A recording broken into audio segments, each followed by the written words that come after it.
What's going on, YouTube? It's your boy Dermy Wormy, and I'm coming at you with the special finale, the finale of the special of Doctor Who, the third part. Giggle was its name, and all it exists to do is to shite on everything that came before within the Doctor's history and universe. Quite literally, just shit on it. I'm not gonna mix any words. It just diminishes the Doctor even more, calls the Doctor a old tired white guy. Oddly enough, it's just a recreation. In my honest, actually, I think it's pretty objective. That is a recreation of the time in which the Doctor went up against the Master again during RTD's era. Shockingly enough, like shot for shot, storyline for storyline, all sorts of aspects are exactly the same as those 3 episodes in regard to when the Doctor meets the Master again or at least in the first time in RTD era. You take a look at some other imagery that's very similar, and on top of that, oddly enough, there's a whole area in which RTD not only diminishes Stephen Moffat's stories, Stephen Moffat era. He doesn't just diminish that era, he outright craps all over Moffat's companions, starting with Riversong. Amy Pond, not Riversong. Amy Pond, I always get them flipped around. Mother-daughter, it is what it is. Amy Pond, Clara, and Bill. We don't really care about Bill, but he just craps all over everything that he had no involvement in. This is all bad. Everything I've made is always good. So much so that I'm going to recreate the Master storyline in the year that never happened. I'm not lying. That is exactly what this episode is. And we're going to start right here. We're just going to bust through this because basically nothing happens this entire episode. So you start out here in Soho in 1925, following random dude as he walks into a toy store where you find Neil Patrick Harris, who is the celestial Toymaker, standing there and with a very, very, very awful German accent, bringing the dude in, starts talking about all these different toys that he has in a very like flamboyant and stupid way with a very bad German accent. Saying, yeah, what can I introduce you to or interest you in? A random individual who's probably Italian, honestly, ends up taking a look at the wall and walks over to a bunch of puppets. That's right, different puppets. Neil Patrick, Celestial Toymaker, ends up like describing all these different puppets. I don't remember all their names, but dude wants this one in particular. Yes, he wants this particular one. Ends up grabbing it. Celestial Toymaker ends up wrapping it up. He goes like, "Oh yes, it's such a wonderful, wonderful toy. You know, its hair comes from I cut it off a woman who will not be missing it anymore." I'm not lying. That is exactly what Neil Patrick Harris's German accent is. So they end up talking and everything. Neil Patrick Harris ends up, ringing him up. Mentions, "Man, this is some kind of cold, wet weather right now." Takes a look at the dude and says, "You're probably more used to warmer climate." I'm not lying. That is a line in the show. He pulls a racism. Dude ends up getting offended by that, saying that basically, it's a stupid thing. Neil Patrick Harris says, "Hey, I hope your kitties have fun with it." Dude ends up turning around and goes like, "Oh, it's not for a bunch of kids. It's for my employer who works just down the hall, down a few doors down. He's an inventor, and it's the guy that's making the television." Yeah, the inventor of the television. So they end up he takes the doll back to him. Dude takes off its head and proceeds to get the first ever moving picture, photograph of television recording, whatever you want to call it. He does the very first thing with this actual doll head, which, by the way, this is actually a thing in history. I can't remember what it's called off the top of my head. Like Billy something or whatnot. And we watch as he's like, "Oh, I wish we could have, I can't wait to see something like move in here, see if we can actually capture that." As he says that, the mouth opens up and he's so happy because he got to see that. And then you start hearing the laughter that is coming from the doll, which is also the Celestial Toymaker's laughter, which is which we will come back to that. And I'm doing that for a very specific reason because this doesn't make any logical sense considering the timeline and everything like that. But we'll come back to that. They're so happy they got it, and then the episode starts. Yeah, whatever. We come back to basically that scene that was going around where everybody's freaking out, going crazy, and we'll just go to where the Doctor first interacts with one of the people who, you know, runs into the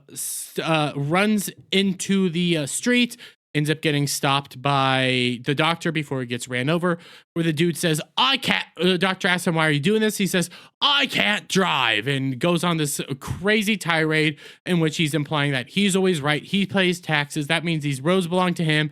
He's always right. Everybody else thinks they're always right, but I'm always right. I'm the one that's always right. And, you know, interesting way to depict that. By the way, all these people are supposed to be us. And as the Doctor is interacting with this, you can see right here, and he'll spot back up. Here's Neil Patrick Harris again, dancing randomly in the street. So they have their whole conversation. Doctor ends up, you know, getting out of the way. Then Neil Patrick Harris's Celestial Toymaker shows up again. Don't know why, but he now has a French accent and begins to dance with the Doctor, saying "ooh la la." Doctor ends up getting away with him. From him, then is surrounded by Unit because they're ready to capture the Doctor and get him to Unit headquarters so that he can help with the situation. That's pretty much exactly what happens, but I do need to point out that Wilfred Mont's character is right here, but it is not actually Wilfred Mont. It is a stand-in because the actor that played Wilfred Mont passed away during all the screenings and stuff. So they have a stand-in there, and I'm not gonna lie, he only has maybe one line of dialogue that they took from End of Time. Not lying to you. That is the only line that Wilfred Mont's there, and RIP to his actor. Anyways, the Doctor and the TARDIS and everybody are then flown to Avengers headquarters. Yep, Avengers headquarters. No, Unit headquarters. And when they touch down, they are first greeted by woman in wheelchair again. That's right, Unit scientist in wheelchair shows up to help greet them. Then we have a blonde Unit lady whose name is escaping me. She's from other episodes before. I don't remember what episodes those were, and I don't really remember her character, but apparently the Doctor knows her and some other people remember who she is. They end up getting brought inside. Doctor is beginning to have like everything ran down and being told what's going on, what's happening, everything like that. And as the Doctor is then handed some information from past companion lady who is from OG era. I don't remember who everybody from OG era is off the top of my head. I've only seen OG Doctor Who once. I know some tidbits here or there. I don't remember her, but she's apparently Marcy, something like that, from OG Doctor Who. Yay, the first ginger, yay. The Doctor, mentions it. And Donna goes like, oh, you've never mentioned her before. I thought I was the first redhead. And Marcy goes like, nope, that was me. And yeah, we'll come back to that. I want to focus in on here real quick. As you can see, wheelchair lady who not only was able to, cross her legs in the initial episode of the Star Beast while she was still in a wheelchair, she can also now stand and walk. Yeah, she's standing up here and she was walking. They're trying to, say that she's just doing this and has her arm resting here for balance and all that. But no, she's blatantly standing and walking. It's not okay. Anyways, Doctor ends up getting like a rundown of the whole situation. Apparently 2 days ago, everybody in the world started going crazy, started talking really weird, going insane. It has been affecting literally everybody. They show him a plane crash individual, like the pilot goes mad. Doctor says, well, if everybody's in the country, in the world's going crazy, that includes the government. And then they show the Prime Minister, I believe, of the UK, who has an orange face and unique hairstyle, saying, I'm always right, and I don't care about you. I wonder who this is supposed to be. Anyways, the Doctor says, well, if it's affecting everybody, why isn't it affecting you? Is it because of these unique bands on their arms? I don't remember the exact name of the band, but I can tell you this much. It means literally nothing because when he is introduced to what it is, you have a practical effect alien robot creature thing here saying, hey, I designed it and everything. Doctor says, why did you name it this way? And he goes like, it's just a good name. No reason. Okay, whatever.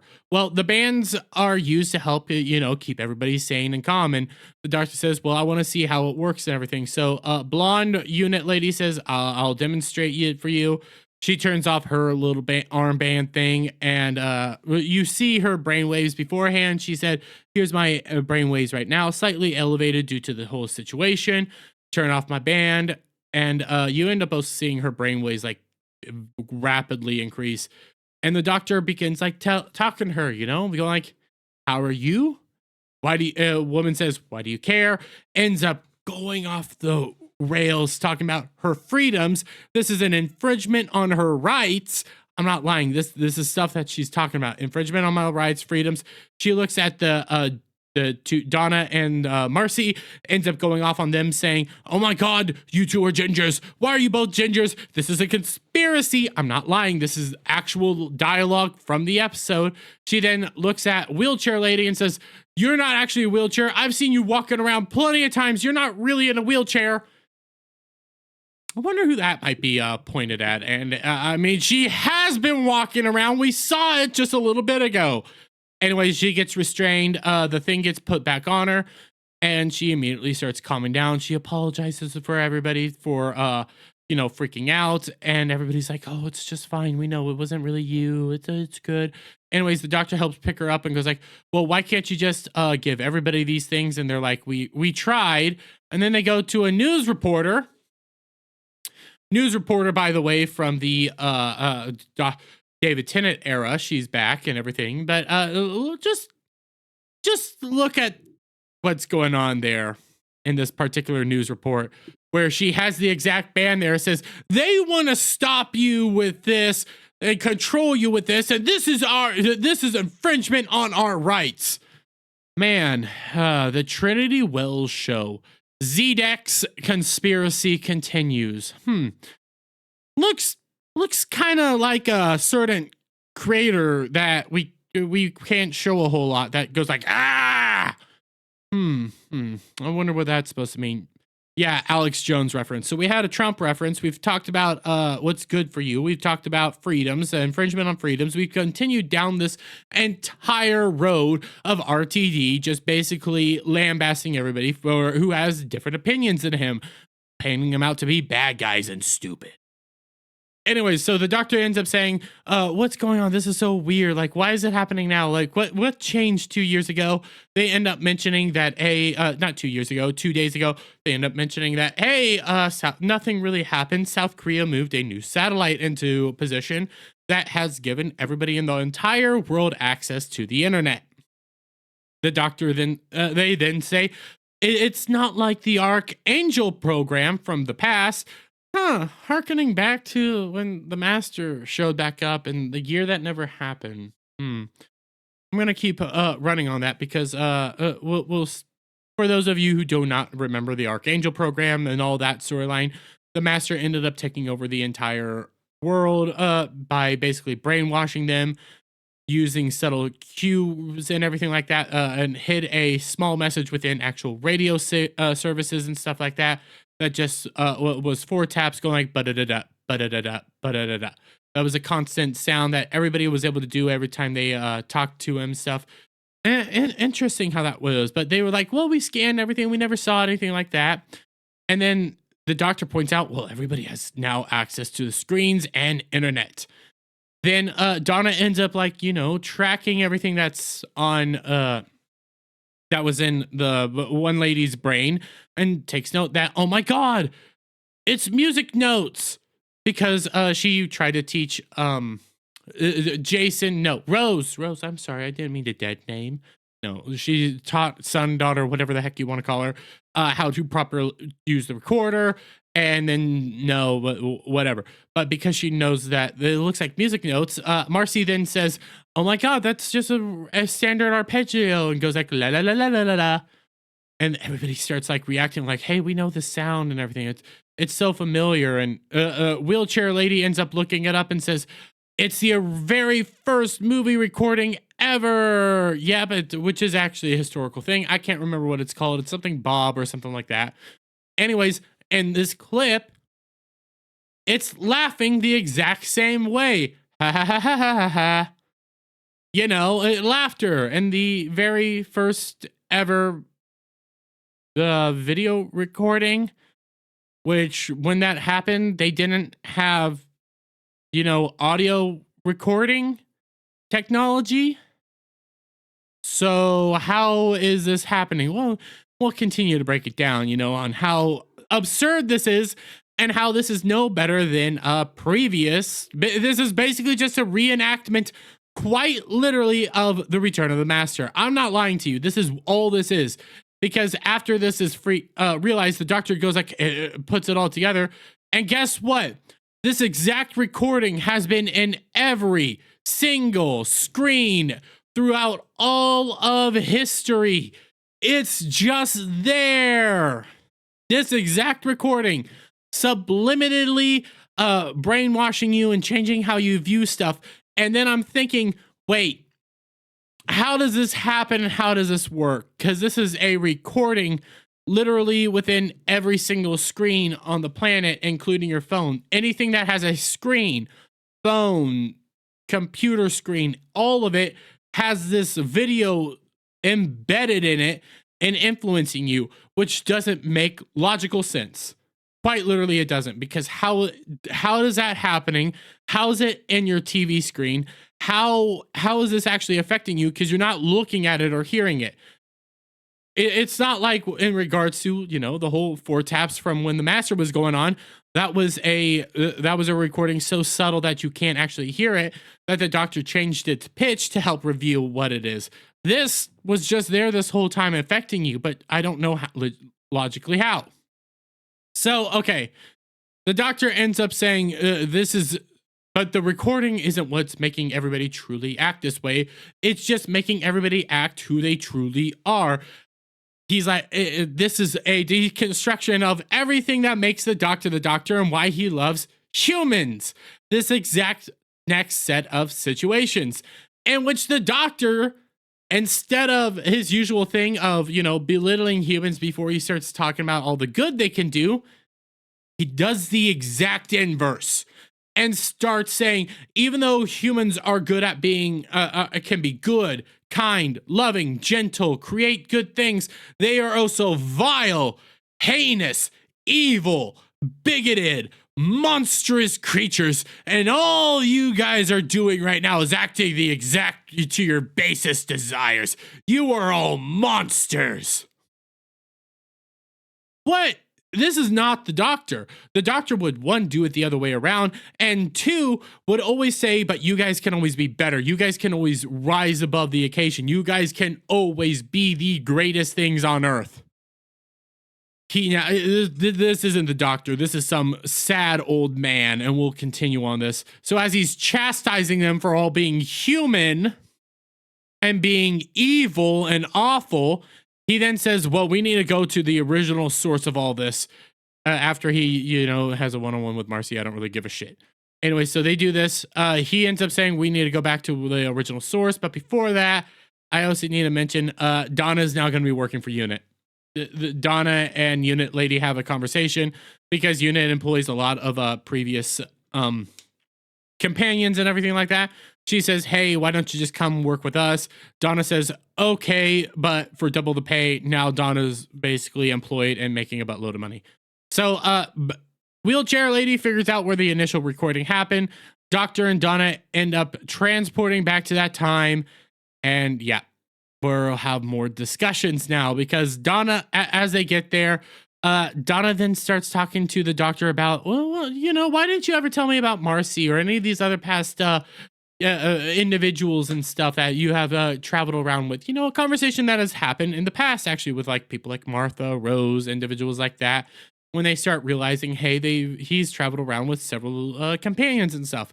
And the Doctor's has always answered the same way. Listen, I move forward all the time. I don't grow old. Everybody else around me grows old, dies, passes away, sometimes tragically, sometimes just because of old age. He doesn't like talking about them because it makes him sad. That's why he doesn't bring them up. That's why he doesn't inform any of the other companions about other companions. Okay, it's not anything new. It's always happened that way. Well, Donna starts saying, well, why don't you ever talk about it? Talk about your feelings. You're old. You're so sad. You're stiff. We haven't talked about anything. And I've looked into your brain ever since you came back and you're running on fumes. I just can't. It's so stupid because she doesn't really chastise him, but she starts mentioning, "You're looking tired. You're looking tired. We need to talk about your feelings." And instead of doing that, the doctor just walks away. Does what the doctor would do and says, "Let's get back to work." So he walks up to the exact toy store that, from the very beginning, looks inside and starts seeing Neil Patrick Harris inside, just smiling. The doctor immediately rushes in because he's starting to panic. And you start seeing Neil Patrick Harris over there with his crappy German accent yet again, going from German to French to German. Okay, I don't get what's going on here, but he's juggling, talking about balls and how these were the first toys and everything. And balls are great. Everybody loves balls. Doctor has like he's throwing a ball every so often at the doctor as well. The doctor's catching it, and it ends up stopping the moment Donna actually catches some of the balls. And the Toymaker looks at Donna and says, "Oh, Donna Noble, I was wondering which one of you had the balls." Basically implying that Donna Noble is more of a man than the doctor. The doctor then looks at him and everything starts to click. He immediately tells Donna to get your butt back to the TARDIS because this is a dangerous man. And this is when the doctor says he's the celestial Toymaker. The Toymaker says, "Well, if the ball was the very first toy ever created," because they all realize who he is, the very first game ever created would have been hide and seek. As he disappears, Doctor tells him, Donna, again, "Get your butt back to the TARDIS," as he opens the door and gets transported into a massive hallway, walks through it. Donna comes chasing in after him, and now they are trapped in a weird pocket dimension style thing. I'm not lying. We have basically a pocket dimension style situation going on here. Donna ends up looking at him because they try to go back out the door. It's not working. Donna looks at the doctor and says, "Does he have TARDIS technology or anything?" And says, "No, the Toymaker would have just thrown that out because it was a bad toy. We're now in some all-powerful God's control now." As they begin walking throughout all these corridors, Donna starts pressing him again on all, your feelings. Why don't you talk about your past? Everything like this. And the doctor then just starts breaking down because, he starts talking about how he got who the Toymaker is and everything like that. Starts talking about when he first met him all the many years back in the original Doctor era, which those episodes are apparently lost. I've actually never seen them, I think. I might have. It's been so long. I haven't seen a whole lot of old Who. So many episodes are lost to time and everything like that. But the Celestial, he talks about how back when he was young, he traveled to a underdimension where he met an individual known as the Celestial Toymaker. And he banished him from like space and time and stuff because he beat him in a game. When he went to the edge of the universe and Wild Blue Yonder, when he did the whole salt superstition thing, he played a game and it invited him back into our universe. And that's why he's doing this all now. That's the justification for all of this. I'm not lying. And he starts breaking down because he goes like, and I did it because I thought I was clever. I thought I was smarter. I thought I was young again. And I'm nothing. I'm literally nothing. I'm just a man. Okay, what makes me the Doctor is literally the TARDIS, the sonic screwdriver and all that. If you take that all the way, what am I? The reason why that line actually hurts a lot is if you go to the Pandorica episode during Matt Smith's run, and by the way, this is a shot at everything that has come before. Matt, and actually go to Midnight in regards to the David Tennant's Doctor. There's many situations in which the Doctor didn't have his sonic screwdriver, hasn't had the TARDIS, has just been himself, and he knows exactly who he is. He is the Doctor. He still figures it out because one of the key takeaways to the Doctor is his brain, his mind, his ability to figure this stuff out. He doesn't need all these tools. These tools don't make the Doctor. He makes the Doctor. He is the Doctor. He doesn't need any of that. But in this moment, him saying, if you take away the screwdriver, you take away the TARDIS, what am I? I'm nothing. I'm only the Doctor with those. That is diminishing the Doctor and just making the Doctor basically irrelevant. Like, he's nothing more than what makes the Doctor is all that. That's on it. The Doctor is a kind individual who has a brilliant mind, a madman with a box. He is the man part to all this. He is important to this. He is the Doctor, and no, we can't have him. We have to have him sad and depressed and lonely. Well, they end up talking about it. And Donna, I don't remember what she actually says, but they end up getting separated again. Donna on one side, Doctor on another side, and they then get put into different rooms. Doctor ends up finding the guy from the very beginning. He's on a wall wrapped up talking about how he played a game with the Toymaker and he lost, and now he's basically under control and he's a giant puppet now. It was some very crappy CGI. He starts crying and everything. Is like, I'm under control from him. I'm under control from it. As he looks up and sees the Toymaker using a marionette to control everything, saying, all these things are my toys anymore, but you want to see my favorite toy of all? And Doctor looks back down and you see a very crappy CGI puppet version of the David Tennant Doctor going like, I'm so clever, I'm not lying, that is exactly what it is. Doctor immediately runs out like a little soy. And I'm pointing that out because we come over here to Donna now being accosted by other puppets, basically a weird puppet. By the way, this is all practical. I can't give him that, even though it looks a little weird. Weird puppet comes out, starts talking about everything, whatever. Baby puppets fall from the sky, start trying to eat Donna. Donna then kicks them and beats them and destroys them all as she basically asserts dominance, saying that she just forced her way through this, which is a very specific reason to do this. Diminishing the Doctor even more, he's running away from his issues, while Donna just faces it all head on. Man, you gotta love that. Well, Doctor and Donna meet each other again, embrace, and as the Toymaker uses his weird abilities, because he's essentially a god, all-powerful being that can bend reality at a will, they are now in a special, like, carnival presentation booth, like a theater of sorts, where the Toymaker will be having them, showing them all a show. And he brings down puppets of Amy Pond and talks about how they had wonderful adventures together, and then she got touched by a weeping angel and died. And the Doctor says, no, she lived out a long and happy life with Rory. Well, that's okay then, is exactly what Neil Patrick Harris says in the American accent now. Hopping from German to American. This whole moment, I don't know why he's doing it. He then talks about Clara and how she got killed by a bird. Doctor then has to correct him and says, no, she lives out her last second of life for all of eternity. Well, that's okay then. We then bring it up to Bill. Bill was a lesbian, by the way.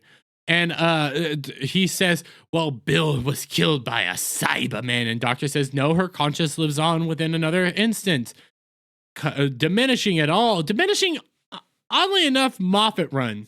Oddly enough, it's only Moffat run here he does, and does one slight jab at Chibnall era, because he then starts talking about the flux and starts cutting off planets as they all fall to the thing, as he's, infuriating the Doctor, mentioning the flux, bringing that all up. Man, I wonder why the Doctor, why we all hate that. Oddly enough, again, only Moffat era individuals. Anyways, the Doctor said that this is enough. I'm tired of it. I challenge you to a game. Yep, they're gonna play a game, and they sit down, and as they're talking and everything, the Toymaker ends up saying, "I've been playing games with so many people and everything like that, and I came back to here for a wonderful time, a grand old time, because humans love playing games as well." And Doctor said, "Well, why do you use screen? Why are you making him act this way now?" And he was like, "I'm only making them act the way they usually do now, because all humans do now is they go online, they shout, and they scream, and they cancel each other." Exact lines from the show. The Toymaker says it.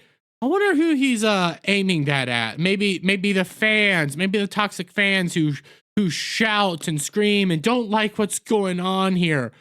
It is pathetic what this episode's doing, and we're only halfway done. We got more to go down because it is that awful. Anyways, so the Doctor Toymaker starts talking about everybody else who he's played games with and stuff. And he mentions he's played games with the Master. He ended up beating the Master. I'm trying to get to the actual shot. And when he beat the Master, I just had it. When he beat the Master, he trapped the Master within a golden tooth. And he smiles and shows his golden tooth. Yep, the Master's trapped there. I'm better bring that back. He ended up says, the only one person in this entire universe I don't ever want to play a game with and I've outright avoided is the one who waits. Don't know who this person is. The Doctor says, "Who's that?" Don't get a response, and they say, "Okay, well, we'll play this game." By the way, their game is literally cut the deck. Highest card wins. So Doctor goes first. He cuts his deck, and no, before they do this, the Doctor Donna warns him of, well, he might cheat, and the Doctor goes like, he will never cheat. Neil Patrick Harris says, oh, by the way, he's talking in his American accent at this point in time, not his German accent. But Neil Patrick Harris ends up saying, I would never do that. And the Doctor basically does an exposition dump saying he is governed by the rules of play. He is not allowed to cheat. He has to abide by the rules at all costs. So that covers that whole thing. Doctor cuts the deck first time, and it ends up being an 8. And then the Toymaker cuts it, and it's a king. Toymaker's all, I'm not lying. This is all it is. Literally cut the deck. This is their first game. Oh, I'm specifying first game because the Toymaker has won now. Yeah. And the Toymaker's like, I win. Yay. And the Doctor's like, wait. Listen, I beat you in the past. You beat me now. You are governed by the rules of play. So that means best 2 out of 3. I'm not lying. That's how he saves the day right now, is best 2 out of 3. So then Neil Patrick Harris says, deal, but we're going to do this in 2023. Neil Patrick Harris ends up disappearing. The toy shop ends up basically collapsing on itself, turns into a box. And yeah, that's all it is. We then cut back to 2023. God, this is so stupid. Where a unit now has this massive laser gun. They aim it at the new satellite from South Korea and shoot it out of the sky, possibly ending the serious issue of everybody being connected to the internet. Yay, massive thing. The Doctor then shows back up with Donna. They end up, they have a box, so they have his actual toy store with him. They end up trying to, they have data now. I don't know how they got this data, but they have data now. They want them to all run this data really fast to try to help solve the issues of what they're dealing with. I don't even know what they're actually doing. Like, legitimately, I don't. But the Doctor says we need to hurry up and run. We need to get this all done with because we are dealing with something of God nature. And as he's, doing this thing, like, everybody else is freaking out. Like, why are you having us do this? What's going on? Why do you want us to run so fast? Music starts playing. Yeah, music starts playing, and it's Spice Girls as Neil Patrick Harris shows up again as a Toymaker and just starts dancing. We have an entire dance scene going on. Unit soldier starts trying to shoot him, tries to apprehend him. He ends up turning him into balls. He throws them everywhere. Doctor says they're dead now. Unit lady tells everybody to shoot him, and he just turns all the bullets to roses. I'm not lying. This is an actual scene, and this entire episode is just Neil Patrick Harris dancing to Spice Girls. It is so stupid. He then just randomly disappears because he's like an all-powerful being. Oh, by the way, I completely forgot to mention this. Before all this happens, the Doctor says humans and everybody believes that the universe is governed by chaos and order and chaos. Essentially, that's what governs the universe. It's a binary. But in reality, the universe is non-binary. Had to point that out there. because there's play and other things that help govern the universe. This is just stupid, by the way, the whole governed by play. The Doctor ends up, everybody ends up asking, like, what's going on? How is this all happening? By the way, I just showed it. I want to get back to that scene. Wheelchair lady is again walking. I just have to point this out. She's again walking. So this is happening. Everybody's like, what just happened? How is this going on? Doctor ends up talking about the Toymaker, kind of informs them of what's going, that it's an all-powerful, basically celestial god. And they end up looking outside and they see the Toymaker at the laser this time. Yep. Toymaker with the laser. And the Doctor, he begins to threaten everybody as the Doctor and them start trying to approach it. He ends up shooting the actual unit building itself, causing not really any damage, just blowing up a bit of it. Which, by the way, this is just a laser that destroyed a satellite, doesn't destroy the entire building. They end up all talking and everything. Unit lady says, what happened to all the soldiers that were around here? One good line in the entire thing is Neil Patrick Harris ends up saying, oh, they should be hitting the ground right about now. And then you hear the whole splat. I'll say that is actually a good line. Anyways, basically, I'm trying to collect my words and figure out how to get here. And I'm just going to rush through this part. Neil Patrick Harris says, I'm going to play here for all eternity after I beat you and stuff. And the Doctor says, stop, okay? Just stop. Leave all these people alone. I have a proposition for you. Come with me. Come with me and we can sail across the universe together.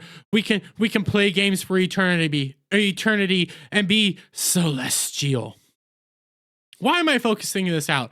Oh, because it's the exact same speech given to the Master at the whole year that never happened. That whole storyline. Again, he replaced the Toymaker with the Master. Exact same storyline. Exact same plot part. And as the Toymaker begins to say, contemplate it just like the Master does, he says no and says, I want to control this world. Ends up, unit soldiers end up trying to surround him. Doctor says, stop, you can't be doing this. Neil Patrick Harris turns around and begins randomly shooting the ground, not causing any damage.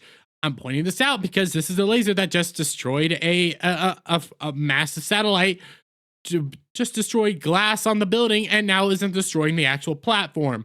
This laser's actual powers make no logical sense. It's stupid. Anyways, the Doctor's like, we need to play our game. And the Neil Patrick Harris starts going down the line. Everybody's saying, who should I shoot first? Unit lady, scientist lady, old companion, new companion, everything like that. And he ends up stopping and shoots the Doctor.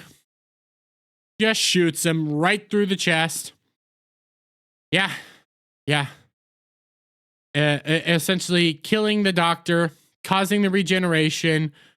And as he's regenerating, Donna and Marcy go running to his side saying, he won't die alone. They all start talking to him saying, we love you. It's all great. It'll be wonderful. David Tennant begins to prepare to, regenerate, and then nothing. And it's like, what's going on? Well, here we go with more destroying Doctor Who lore and canon. Because the Doctor stands up, tells the girls to pull him apart, and he doesn't regenerate, he bigenerates. Because here's Ncuti Gatwa, everybody. Here he is for all the world to see. Ncuti Gatwa bigenerated and was a part of the Doctor. In this moment, the Doctor ends up saying, are you me? And the Ncuti says, no, I'm me, implying Ncuti is the first Doctor. This is some weird, I don't know how this is all happening or whatever. I'm just going to rush through this. After they bigenerate, they hug and all that. Lady over here says, what the heck just happened? Because I can't tell you what happened. And Ncuti says, bigenerated. It's technically not supposed to happen. Well, here it is happening. So there's that. And, Marcy says, oh, you look so beautiful and wonderful. David Tennant leans over and goes like, what about me? And she's like, you do as well, honey. Donna ends up saying, do you come in all sorts of colors? You know, focusing in on this is also the first black doctor. Just have to point that out. So they're all happy, and ultimately the Toymaker's all like, oh, fantastic. I can keep shooting both these doctors and making more and more and more until I have a whole field full of doctors. And then Ncuti Gatwa and David Tennant challenge him to the game because they're both the same doctor. They're the same person. So they get to challenge him to a game. Neil Patrick Harris is governed by laws of play. So he has to accept because they still have to do round 2. And I'm just going to tell you what the game is. Playing catch. And not like any fun, epic style of catch. Literally just throwing a ball back and forth. First person to drop it loses. And that's exactly what happens. They just have very over-the-top throwing balls and catching it. Ultimately, Neil Patrick Harris loses. Ball falls off the thing. Doctor banishes Neil Patrick Harris from all reality. We have a very lackluster moment of Neil Patrick Harris basically collapsing in on himself, flattening up, and he ends up saying, my hordes are coming, as he gets he drops into a massive box. The laughter ends up stopping throughout all of time and space, and everything's back to normal. Unit Lady ends up giving the box that has the Toymaker in it and says, take this to the bottom basement, seal it up, and surrounded by salt. Bringing back to the whole salt dumping thing that was caused by the doctor at the edge of time, implying that this has all basically permeated, that everybody believes that this superstition actually works. You know, Mavity, now salt rings, all that. Anyways, we end up cutting over here to the doctor looking out at the fields and stuff, and I don't really remember what's going on here, but the doctor is now embraced by the other doctor. They're all, oh, yay, happy times, good times, trying to figure out what's happening. By the way, Ncuti Gatwa hasn't had pants on this entire time. Yeah. We end up going into the whole TARDIS. Oh, wait, no. They talked about we can't save them all. An everyday thing. Anyways, they end up getting to the TARDIS. David Tennant ends up walking around Ncuti, you know, telling him what everything is. And he's like, oh, you pretty much already know this and stuff. And then Ncuti Gatwa doctor ends up saying, you know what? This place needs a chair. You know, it needs a chair. And doctor says, why does it need a chair? I'm just fine. David Tennant doctor says, why does it need a chair? I'm just fine. And then Donna says, it's for you, darling. As they begin to talk about how David Tennant's doctor's old and tired and needs to retire. He's old. And Ncuti Gatwa ends up telling him how, you know, you've been running around going, and you never stop to ask what the hell's happening, what's going on. You're just tired, and brings up all these adventures, all these people that have died and everything like that, you know, left them, and you're just tired. You need to stop. You're running on fumes, love. Legitimately, Ncuti Gatwa calls him love and darling a lot. David Tennant goes like, I don't know what to do. And Donna comes over and basically says, listen, we'll just retire together. It'll be fine. You can be the uncle. You can have a wonderful life because you're old and white, and the new progressive doctor is going to be taking over. It'll be great and grand, and you can just tire. You're old, worn out. Go away now. In this moment, the doctor, you know, still trying to get out of it, says, but I can't leave the TARDIS. The TARDIS is mine. I need a TARDIS. There's no doctor without a TARDIS. Again, you know, implying that. And that's when Ncuti Gatwa's doctor has this wonderful idea, runs over, magically pulls out a giant mallet and says, listen, if Celestial Toymaker was here, maybe we're still in a state of play. I don't know how any of this is happening, but apparently rules of play are still in effect. He goes outside, takes one look at the TARDIS, hits it with a mallet, and the TARDIS bigenerates. I'm not kidding you. The TARDIS bigenerates. This is the new TARDIS. Here's the old TARDIS. And what helps tell you this is when David Tennant opens the door, you see it has a wheelchair accessibility ramp. Okay. Whatever. Oh, I should also mention when they were bi-generating, both half their clothes went on each other, so that's why Shooty doesn't have pants. But that implies that David Tennant doesn't have underwear on. Just gonna point this out. David Tennant walks into this TARDIS. It looks just the same, just about, except there's a jukebox there. This will be Ncuti Gatwa's TARDIS. Moving on, David Tennant walks out, ends up walking back over to his TARDIS. Ncuti immediately jumps into his TARDIS, begins turning it on and everything. David Tennant comes out and goes like, what are you doing? Runs over to Ncuti Gatwa as they, embrace and say goodbye and all that. And it'll be fun and wonderful. And this is the moment where they end up specifying that this Ncuti Gatwa Doctor is the original Doctor. He's the older Doctor. He is the older version of the Doctor. David Tennant Doctor is the younger version. But they're doing this whole timey-wimey, actually not timey-wimey, just recreating Doctor's lore. Ultimately saying that this is the same guy as the current Doctor, and it's just weird. Anyways, Ncuti leaves. David Tennant gets saluted by everything, which doesn't make sense because the Doctor doesn't like saluting, but apparently the Doctor salutes the Doctor. So that happens. Ncuti disappears, and we cut over to Donna's family as the Doctor has a sit-down conversation because it's lunch, and he's now the uncle to their whole family.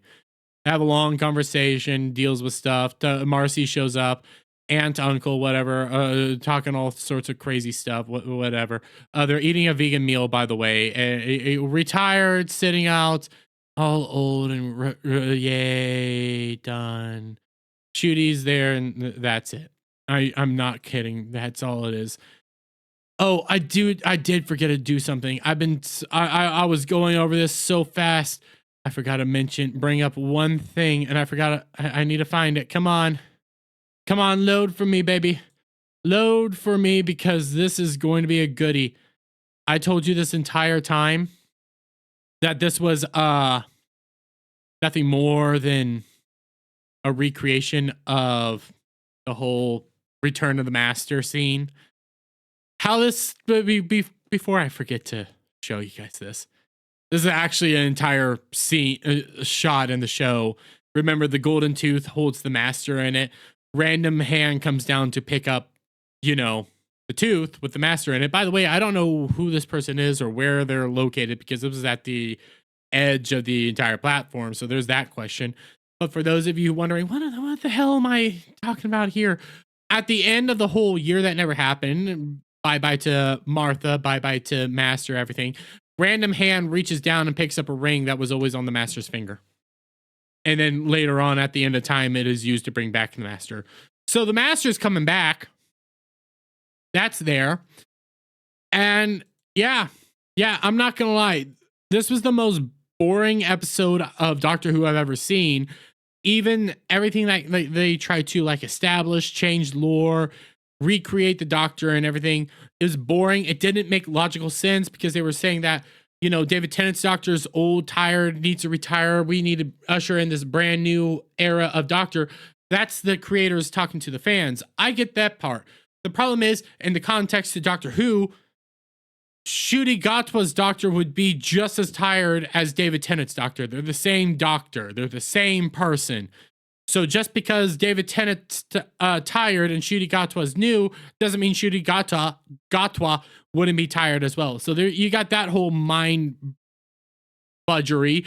You got the TARDIS able to bigenerate. You have all this weird stuff going on. And then on top of that, legitimately, this is just the year that never happened. I'm going with that one because I believe it's the end to the whole storyline in regards to this. This is just the Master story all over again. This is just the end to the second run of David Tennant Doctor, the second era, in which you have Martha and all that. That's all this episode was. The entire storyline was a recreation of that. It was just RTD trying to say that his stuff was good and everything like that, while simultaneously crapping all over Moffat era companions and everything like that, and everything that happened during Moffat era. You have yelling and screaming about fans being toxic and everything. You have his whole jabs at the fans, jabs at everybody that disagree with him politically. You had Donald Trump, you had Alex Jones, you had everything, and it's just boring and stupid. We have the Christmas special coming up here in a few weeks. I'll watch that. I'll review it. But besides that, I don't have any hopes for what's coming next. And I'll tell you why here tomorrow, hopefully, in which we are going to go over the beautiful viewership numbers, because they're not great, guys. But in the meantime, let me get you guys' thoughts on all this down in the comments below. If you like this video, please give it a thumbs up, share it out with friends, hit that subscribe button, hit that notification bell for every time I put out a new video and go live, guys. And I'll see you all on the next one. Bye for now.